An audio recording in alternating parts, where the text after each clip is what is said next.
Greetings, saber fans. This is a saber I built for my father.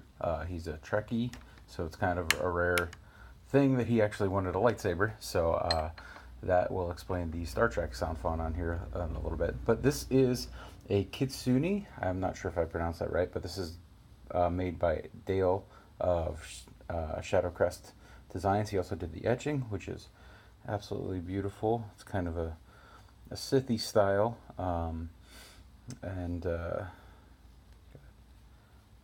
here, kind of some of Dale's signature designs on there. Very nice, very light saber. I would say this is good for moderate to slightly below heavy dueling. Also, my dad didn't really care for the glowing switches, so these are wired in case he changes his mind, but they're not set up to glow right now. So yeah, so without further ado, this will also serve as the user's manual for my dad.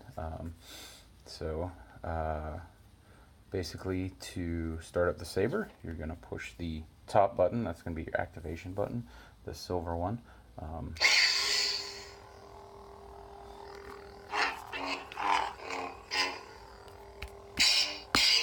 And the second button is your auxiliary switch. That will make your blaster block sounds and your lock up if you hold in the button. And if you push both buttons at the same time, that will do the color change effect.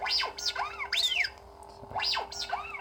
go ahead and stick a blade in so you can see some of the colors.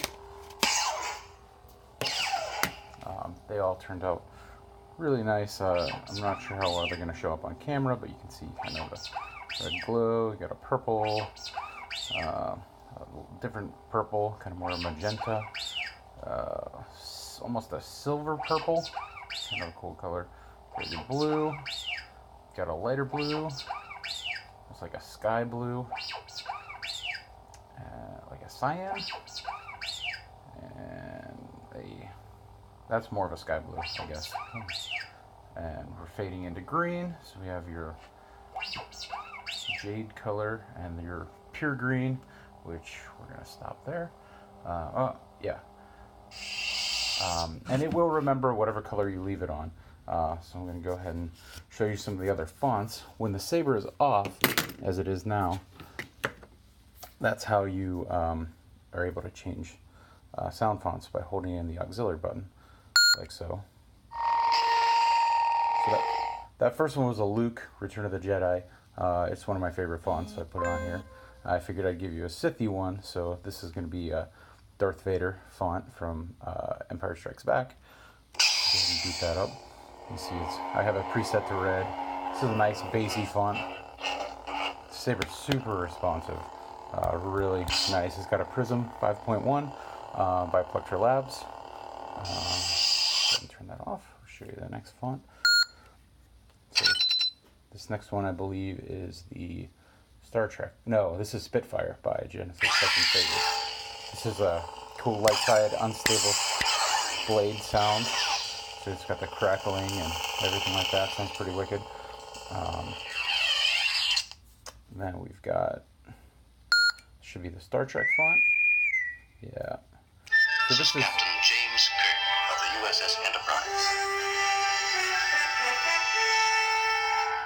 This one's less saber sounds Degrees to starboard, Mr. Silver. and more quotes from that's the power off sound. So it's more quotes and sound effects than it is an actual lightsaber font, but it's fun to play with, and I figured you'd enjoy that. And then next I put on Stargate sounds. So these are all Stargate sounds. This one sounds more like an actual saber. Pretty fun font. So I knew you like Stargate. I figured that would work pretty well too. And the last one I put on a Metropolis inspired font. This is very like steampunky, kind of like, you know, older sci-fi sounds. So kind of World of Worlds ish sounds. So I think you might enjoy that. And then that's all 6. So we're back to the Luke Skywalker. And let me show you how to, well, first let me show you how to put the blade in. There is a set screw On the front, you'll need a metric 2 Allen wrench for that. You just go ahead and tighten this set screw in here, just tight enough that it holds onto the blade, so it doesn't come out. You can see that stays in there. Ooh. Like so, and then just go ahead and take that out. And then for the recharge port and access to the SD card, you have a set screw right here, a bigger one, to hold the pommel in place, and then here you have the set screw just to hold the chassis in place. This might not be necessary, but I drilled the hole in there anyways, so if you decide to take it out, if it's a pain in the butt, that will be fine. It won't affect the set screw. So this one is a standard 332. So you just back this out. You might want to take it out the whole way so you can get the holes to line up on the pommel when you take the pommel out. Might be a little bit easier, so that's what I'm going to do here. If I can. Not cooperating with me.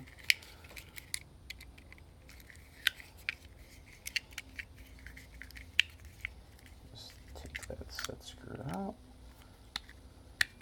I'll leave it in place. So then pommel slides off, and oh yep, we gotta loosen the other set screw. This one is also a number 2 metric right here. So loosen that just a little bit. See the speaker slide out. Oh, I didn't glue that speaker in yet. I will have to do that. So let's give it a little tap, and this will slide right out. And you'll see right here you have a spot for your recharge port. You just need to slide out a little bit. Recharge port's right here. It's built into the chassis. And the SD card is right here. You probably won't need to mess with that, knowing everything's pretty well set up. But you can pull this out enough to prop the board up, and the SD card will just pop right out. You can pull it over top of that heat shrink without any trouble. And that is pretty much, let me set a little more. There we go. And just slide it back in. Oh, it's being difficult. There we go. Okay, and just slide that in, and you'll be able to put the pommel back on, lining these up right here. So I'll make sure that speaker is glued down here in a second, and you should be good to go. All right, thanks for watching.